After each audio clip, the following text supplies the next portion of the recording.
The Thompson submachine gun sounds like canvas tearing. 45 rounds per minute, .45 ACP caliber. Each bullet weighs as much as a roll of quarters. German voices screaming. Boots on frozen ground. Then, laughter. Not the nervous kind, not relief. This is broken, manic. The sound a man makes when his brain finally snaps under 6 months of accumulated horror. Before we dive in, quick question. Where in the world are you watching this from? Drop your city in the comments right now. And if you're new here, hit that subscribe button because we tell the stories history tried to bury, the ones that are too raw, too real, too heavy for textbooks. Now let's get into the story of the man who laughed at death and paid for it every day for the next 27 years. Belgian snow, January 1945. Gray slush churned by hundreds of boots. A German officer stands 2 feet away. His face is red, eyes wide, the adrenaline of a cornered animal. In his hands, an MP-40 submachine gun, 9mm, 32-round magazine, rate of fire 500 rounds per minute. The barrel is jammed into a man's stomach. The man is small, 5'5", 140 pounds, American sergeant stripes on his shoulders. He looks up at the German, and he laughs. His shoulders shake. His face contorts into something that might be a grin or might be a seizure. The German officer freezes. His finger hovers over the trigger. He expected begging. He expected defiance. He didn't expect insanity. This laugh bought him 3 seconds.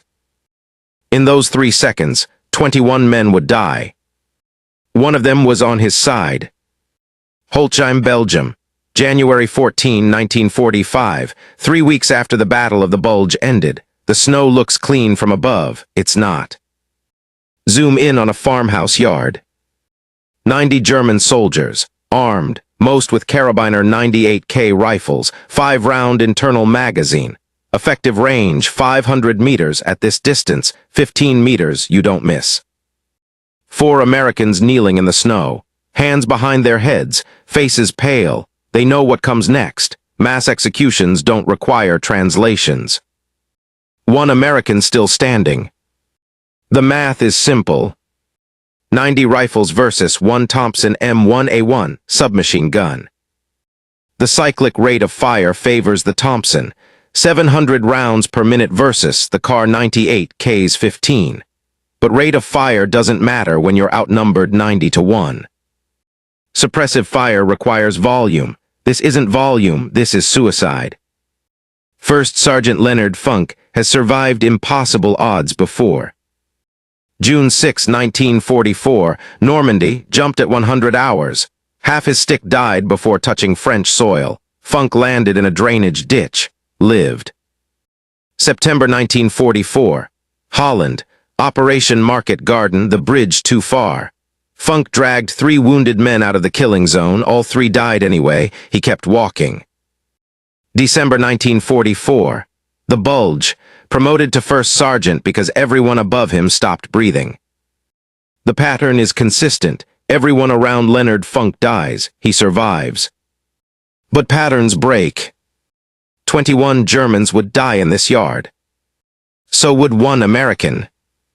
That American body, the 22nd casualty, is the one Leonard Funk would see every night for the next 27 years. Because heroes don't just survive. They count the cost. Leonard Funk doesn't look like a warrior. 5'5", 140 pounds, thin face, quiet eyes. He looks like your accountant. The guy who does your taxes, not the guy who clears buildings with a submachine gun. And his squad. They don't look like warriors either. Clerks, cooks, typists, men who were filling out requisition forms 3 weeks ago. Now they're doing house-to-house clearances in occupied Belgium because the army ran out of infantry. It's January 1945. Germany is bleeding out. The Wehrmacht is throwing old men and 15-year-old boys into the line. The Allies are throwing clerks. This is the weapon that would make Leonard Funk the most decorated paratrooper of World War II. 11 pounds unloaded, blowback operated, Effective range, 50 meters. Beyond that, it's a prayer with a trigger. This weapon fires so fast the human ear can't separate individual shots. It sounds like one continuous roar. This weapon would empty 30 rounds in under 3 seconds. And in those 3 seconds, everything would change. But the weapon isn't what made the difference. The laugh was. The Medal of Honor would come later. The nightmares came immediately. Because on this frozen morning in January, Leonard Funk was about to do something so irrational, so tactically insane, that the German officer wouldn't shoot him. Not because it was brilliant. Because he thought Funk had lost his mind. He wasn't entirely wrong. Leonard Funk's hands shake as he lights his 4th cigarette of the morning. Not from cold, from the thing that lives in his chest now. The thing that tightens when he closes his eyes, the thing that makes him count bodies instead of sheep. The Zippo clicks 3 times before it catches. His thumb is numb, or maybe it's just used to failing at simple tasks now. Inhale, hold, exhale. The Thompson M1A1 hangs across his chest. 11 pounds, 4 ounces unloaded. Add a 30-round magazine, 15 more ounces. The sling digs into his shoulder. He stopped noticing it 3 months ago. His men watch him smoke. They're waiting for orders, 4 of them, clerks from Division HQ. Their hands shake worse than his. Private Morrison was a stenographer 2 weeks ago. 60 words per minute on a typewriter. Now he's holding a Springfield M1903 bolt-action rifle like it might bite him. It might. The safety's off. Funk noticed. Hasn't corrected it. What's the point? Jumped at 100 hours. 12 men in his stick. C-47 transport. Anti-aircraft fire turning the night into day. The jumpmaster screamed, "G.O.," and Funk went. The slipstream hit him like a fist. The parachute deployed, thank Christ. Then the ground came up faster than physics allowed. He landed in a drainage ditch. 6 inches of water, pitch black, German voices to his left. He didn't move, didn't breathe. Just listened to machine gun fire cutting through the air above him. By dawn, 6 men from his stick were dead. 3 drowned in flooded fields. 3 caught by MG-42 fire before hitting the ground. Funk climbed out of the ditch, started walking. Holland, Operation Market Garden. The bridge at Arnhem. A bridge too far, they'd call it later. Right now it's just a killing zone. Funk dragged Corporal Hayes out of the street. Hayes had a sucking chest wound. The medical term is tension pneumothorax. The practical term is drowning in your own blood. Hayes died in Funk's arms, made a wet clicking sound, then stopped. Funk went back for Private Kowalski. German sniper round through the femoral artery. Kowalski bled out in 40 seconds. Funk timed it. He doesn't know why. 3rd man, he can't remember the name anymore. Just the weight. Just the way the body felt heavier when it died. All 3 dead by sunset. Funk kept walking. The bulge. Germans came out of the snow like ghosts. Entire divisions, panzers, the Wehrmacht's last gasp. Lieutenant Morrison caught a mortar fragment, bled out before the medic arrived. Captain Reese sniper through the neck. 1st Sergeant Wade, artillery, direct hit. They found his dog tags 40 feet from where he'd been standing. Funk got promoted. Not because he did anything heroic. Because everyone above him stopped breathing. The cigarette burns down to his fingers. He drops it, crushes it in the snow with his boot. The crunch is too loud. Everything is too loud now. His ears ring constantly. The M1 Thompson's report, 140 decibels, has permanently damaged the hair cells in his inner ear. The medical discharge will say tinnitus. Funk will say, I can still hear them dying. Sergeant, Morrison's voice cracks. Kid's 19, looks 12. Funk looks at him. Morrison's face is white, not from cold. From the realization that today might be the day. That crossing this street, clearing that house, rounding that corner, any of it could be the moment his war ends. Funk knows that feeling. He's felt it for 6 months straight. The difference is Funk stopped caring. That's the survivor's curse. You don't fear death anymore. You fear surviving again while someone else dies. Orders came through, Funk says. His voice sounds far away. We clear the village house to house. Command thinks they're stragglers. Morrison swallows. How many stragglers, Sergeant? Funk stares at the village. Smoke rises from 2 buildings. Snow covers everything else. It looks peaceful. It's not. Enough, he says. He chambers a round in the Thompson. The bolt slides forward with a metallic clack. 30 rounds, .45 ACP, ball ammunition. Muzzle velocity, 920 feet per second. Effective range, 50 meters. Beyond that, you're just making noise. His men stand, check their weapons. They move like men walking to the gallows. Funk leads them into the village. The snow crunches under their boots. Each step sounds like bones breaking.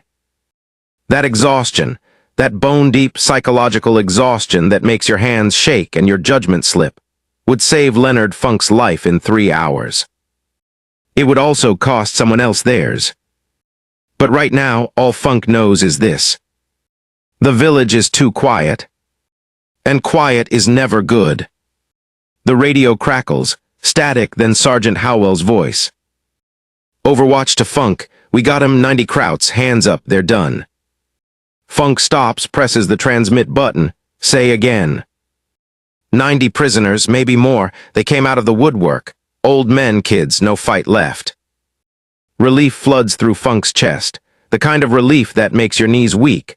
Morrison exhales so hard it sounds like a sob. Roger, coming to you. Funk waves his men forward. 3 clerks. Morrison with the Springfield. Jenkins with an M1 carbine, 15-round magazine, .30 caliber, effective range 100 meters, useless beyond that. Davis with a Colt .45 pistol. 7 rounds, 1 in the chamber if he's smart. They move down the street. The village is quiet. Too quiet, but quiet has 2 meanings now, peaceful or fatal. Funk doesn't know which. His hands aren't shaking anymore. That's good, that's... No, that's wrong. His hands stopped shaking because the adrenaline dump is wearing off. That means his judgment is slipping. That means he's entering the danger zone where exhaustion makes you stupid. But the Germans surrendered. 90 of them, the war's over for them. Funk rounds the corner of a stone farmhouse. Stops. Something's wrong. The yard is empty. No guards, no Howell, no advance team. Where are the... Sound behind him, boot on snow. Funk spins. German soldier, 20 feet away. Carabiner 98K rifle, bolt action, 5-round internal magazine. The rifle is pointed at Morrison's back. More movement, left side, right side. They're coming out of doorways, from behind walls, from the barn. 10, 20, 40. 90. All armed. Funk's brain registers the tactical situation in fragments. Crossfire positions, overlapping fields of fire, no cover, no concealment. The nearest doorway is 15 feet, might as well be 15 miles. His men are ahead of him, 20 feet into the yard. They freeze, rifles come up, German voices screaming. WWIIWehrmacht, WWWIIWehrmacht. Drop your weapons. Morrison's rifle hits the snow. Then Jenkins's carbine, Davis's hands go up. The pistol falls. They sink to their knees, hands behind their heads. Funk sees their faces. Morrison's eyes are wide, whites showing all around. He's hyperventilating. His lips are moving, praying, or cursing. Funk can't tell. Jenkins is crying, silent tears cutting tracks through the dirt on his face. Davis has gone pale, not afraid pale, shock pale. His pupils are dilated. He's going to pass out. They know what's coming. Mass executions don't require translators. A German officer steps forward. Funk's brain catalogs details. Hauptmann rank insignia. Captain, Wehrmacht not SS, gray uniform not black, that's good. SS don't take prisoners. But the captain's eyes are wrong. Too wide, too bright, the adrenaline of a cornered animal. In his hands, MP-40 submachine gun. 9mm parabellum, 32-round magazine. Cyclic rate 500 rounds per minute, blowback operated, open bolt. Effective range 100 meters. At this distance, 6 feet, the MP40 would cut Funk in half. The captain closes the distance. 3 feet. 2. He jams the barrel into Funk's stomach. The muzzle presses through his jacket, through his shirt, cold steel against skin. The captain screams. Funk doesn't speak German, but the meaning is clear. ERGBNSIESICH. Surrender or die. Funk's mouth tastes like copper. His heart hammers against his ribs, 180 beats per minute, maybe more. Sweat stings his eyes. His bladder is full. Suddenly, urgently full. He might piss himself. Heroes don't piss themselves. Heroes also don't survive this. The math is simple. 90 carabiner 98K rifles. Effective range, 500 meters, each capable of 15 rounds per minute. 1 MP40 submachine gun, currently pressed into his gut. The captain's finger is on the trigger. First stage pull complete. 2 more pounds of pressure and 1 Thompson M1A1 over Funk's shoulder. 30 rounds. Might kill 3 Germans before the other 87 cut him down. 90 rifles. 1 Thompson. The math says die. But Leonard Funk's brain, 6 months of accumulated trauma, exhaustion, and survivor's guilt compressed into this single moment. His brain stopped doing math. The captain's finger tightens on the trigger. 0848 hours, the barrel pressed into flesh. The gun barrel digs into Funk's stomach. Cold steel, pressure, 2 more pounds on the trigger and his spine exits through his back. Normandy flashes through his mind. The ditch, the drowning, 6 men dead. Holland. Hayes clicking, Kowalski bleeding. The 3rd man, what was his name? The bulge. Morrison, Reese, Wade, all dead. And now Leonard Funk is going to die in a farmyard in Belgium because his advanced team got outsmarted by geriatric Germans and Hitler Youth. The absurdity hits him like a physical blow. I survived Normandy for this. The thought isn't noble. It's not brave. It's pure distilled rage at the cosmic joke of it all. 6 months of war. 6 months of watching men die. 6 months of waking up surprised he's still breathing. And this is how it ends. Shot in a farmyard by a captain who looks like he's about to have a heart attack. Something in Funk's chest cracks. Not his ribs, something deeper. The pressure valve that's been building since June finally blows. A sound comes out of him. Not a scream, not a sob. A laugh. It starts small, a giggle, then it builds, his shoulders shake, his face contorts. He bends forward, the gun barrel still in his gut, and laughs. The sound echoes off the stone farmhouse walls, high-pitched, manic, broken. The German captain freezes. His eyes widen, his mouth opens slightly. This doesn't compute. Men facing execution beg. They cry, they defect, they fight, they run. They don't laugh. The German's POV. Was Istas? Is this a trick? A signal? Are there more Americans? Is he insane? The captain's finger hovers on the trigger. First stage pull complete, but he doesn't fire. Because this laughing, is outside his training manual. The other Germans sense the hesitation. Rifles lower, incrementally, just a few degrees. Soldiers glance at each other. Was Machen were, what do we do? Their officer isn't shooting. Why isn't he shooting? 3 seconds pass. Funk's laughter subsides. He wipes his eyes, tears streaming. His right hand drifts upward, casual, like he's wiping his face.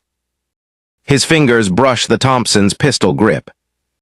The German captain watches, paralyzed by indecision. Shoot him, why aren't you shooting him? Funk's hand settles on the Thompson. His index finger slides through the trigger guard. The captain's brain finally catches up. His eyes drop, sees Funk's hand, sees the weapon. Too late. The instinct, 6 months of muscle memory, of survival, of kill or be killed, kicks in. Funk's hand whips the Thompson down. The captain's mouth opens to scream. Freeze frame, the muzzle aligning with the captain's chest. That confusion bought Funk 3 seconds. What happened next took 45. And it wasn't clean. 0848, 17 hours. Funk whips the Thompson down. No aiming, no sight picture, point blank. His finger crushes the trigger. The M1A1 roars. .45 ACP rounds exit the muzzle at 920 feet per second. Blowback operation cycles the bolt at 700 rounds per minute. At this range, 18 inches, the muzzle blast alone is a weapon. The German captain's chest explodes. 3 rounds, center mass. He flies backward, physics and hydrostatic shock, dead before his body registers pain. The yard erupts. Crack, crack, crack, crack, crack. 90 rifles firing, not aimed, panicked. The sound is physical, it presses against Funk's eardrums. The air fills with supersonic cracks, bullets passing close enough to displace air molecules. Funk holds the trigger. The Thompson climbs. Muzzle rise from recoil, he fights it, sprays into the mass of gray uniforms. Grab there, GUNS? His voice sounds distant, muffled. Shoot, shoot. Morrison scrambles, his hands close on a carabiner 98K. Dead German beside it, head. Don't look. Morrison works the bolt, fires, the rifle kicks. He doesn't know what he hit, doesn't matter, just shoot.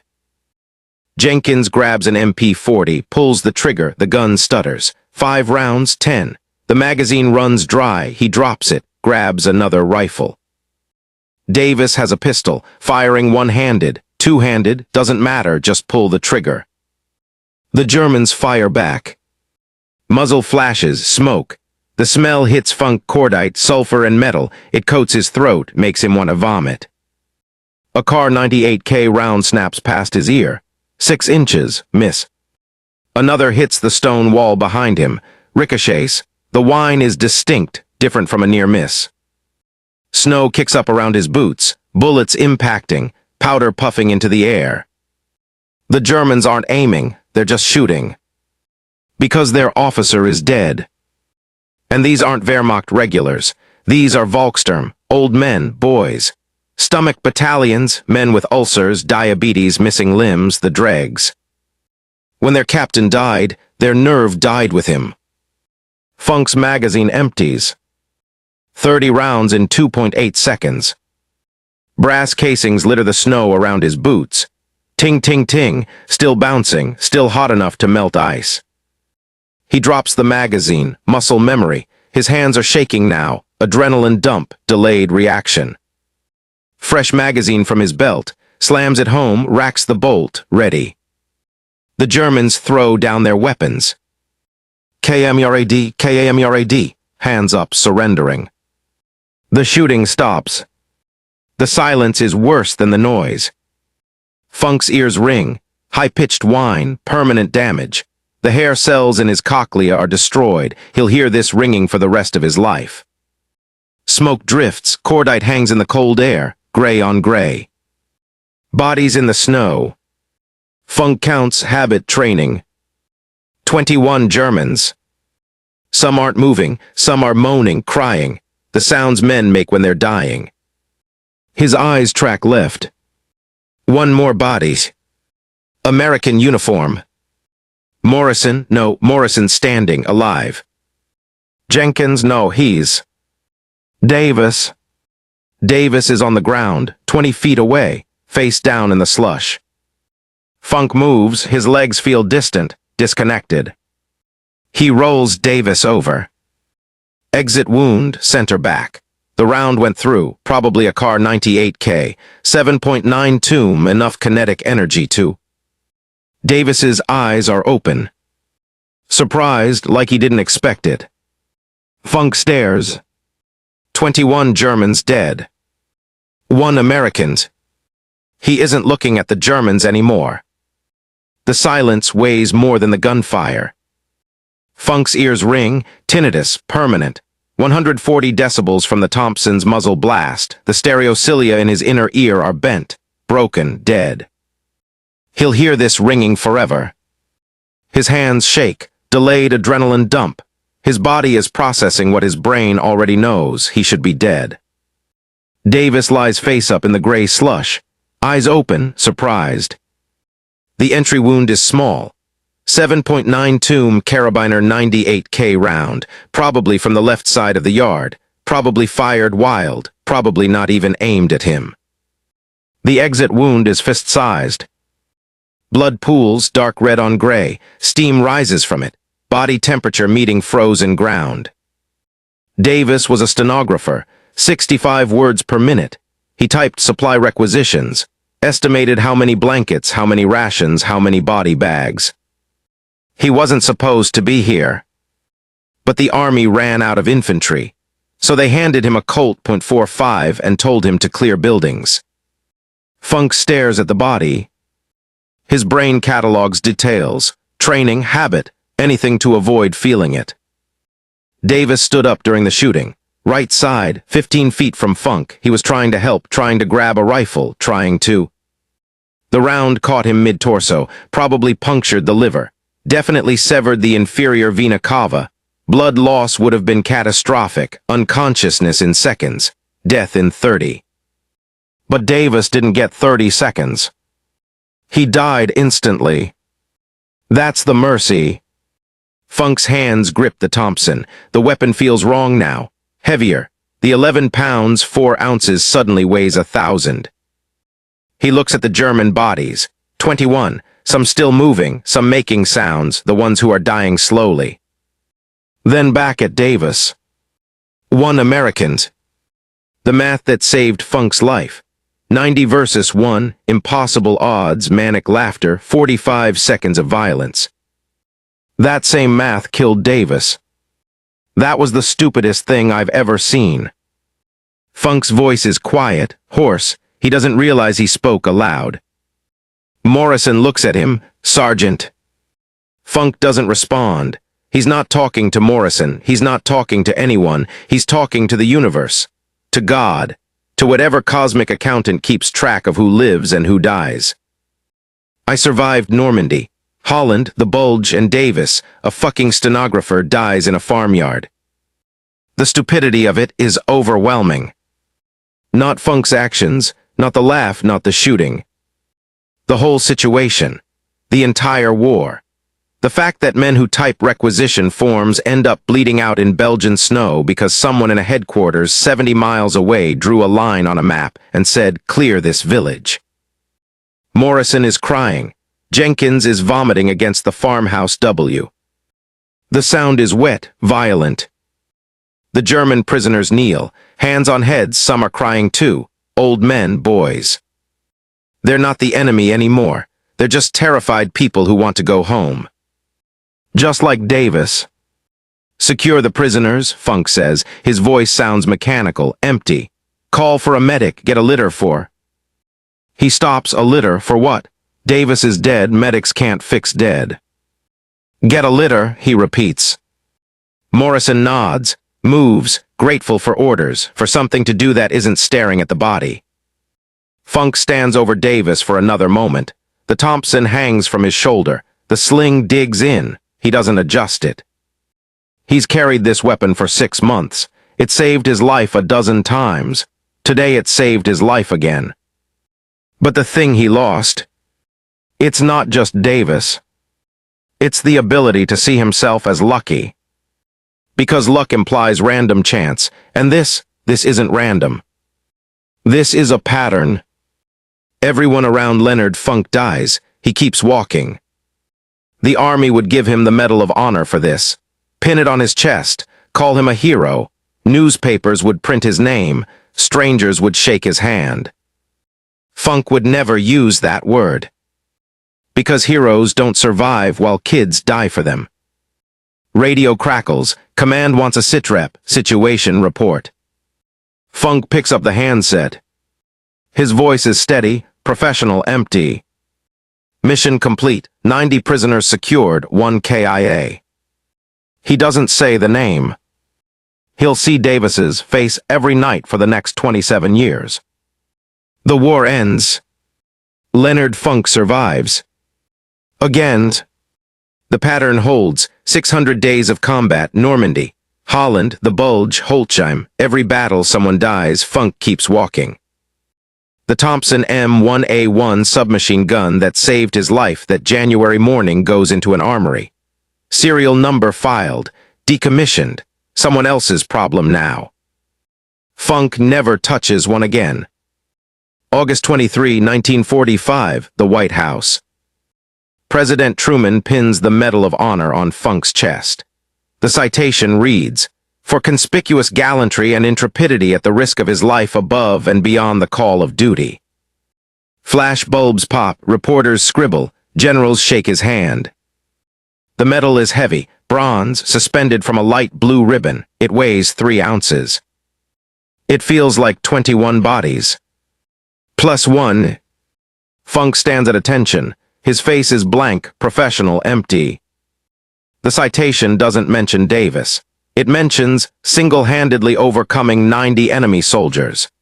It mentions extraordinary heroism and complete disregard for personal safety. It doesn't mention the laugh. It doesn't mention the kid who died trying to help. 1946 Altoona, Pennsylvania. Funk goes home. Gets a job at the Veterans Administration. A desk, filing cabinets, fluorescent lights, the sound of typewriters, 65 words per minute, just like Davis. He works there for 27 years. People ask about the war. What was it like? Funk shrugs, cold. They ask about the story. The newspapers called it the Laughing Sergeant. Is it true? Did you really laugh? Funk looks away, changes the subject, asks about the weather, about their families, anything else. The Medal of Honor goes in a drawer. Kitchen drawer, under dish towels and spare batteries, never displayed, not on a wall, not in a case. Not because it wasn't earned, but because of how it was earned. The math Funk can't escape. He lived, someone else died. There's no glory in that equation. People think courage means not being afraid. They're wrong. Courage is doing the irrational thing when you're terrified, then living with the memory of everyone who didn't make it home. Courage is carrying their weight. Every single day. Funk lights a cigarette. His hands still shake, not from age, from the thing that never left his chest. It's January, snow outside his window, gray slush on Pennsylvania streets. He closes his eyes. Sees Belgian snow, red not gray. Sees Davis's face, surprised, always surprised. The ringing in his ears has never stopped, permanent, a reminder that plays on loop every waking moment. He opens his eyes, goes back to his desk, files paperwork, signs forms, helps other veterans navigate the bureaucracy. He doesn't tell them his story. They don't need to carry it too. March 20, 1992, Altoona, Pennsylvania. Leonard Funk dies, heart failure, age 74. The Medal of Honor is still in the kitchen drawer. His family finds it when they're cleaning out the house. They're surprised. They knew he'd earned it. They didn't know he'd hidden it. Arlington National Cemetery, Section 48, grave 3632. The headstone is simple, white marble, standard military issue. Leonard A. Funk Jr. First Sergeant, U.S. Army, World War II.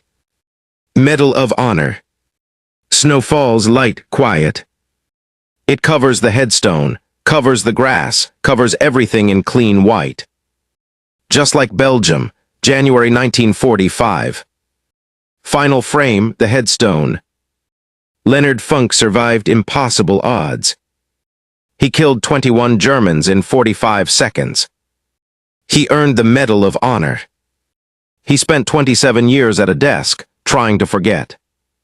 But the thing about surviving when others don't, you don't remember the 90 Germans who surrendered.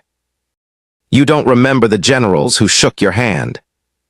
You don't remember the newspapers that called you a hero. You remember the one American who died in the snow. The camera pulls back. Snow continues to fall. Rest in peace, Sergeant. And rest in peace to Davis, the kid whose first name history forgot. The clerk who typed 65 words per minute. Who volunteered when his country called. Who died in a Belgian farmyard trying to do his duty. He was 22 years old. If you believe that real courage isn't about fearlessness, it's about doing the impossible while terrified, then living with everyone who didn't make it home, then like this video and share Leonard Funk's story.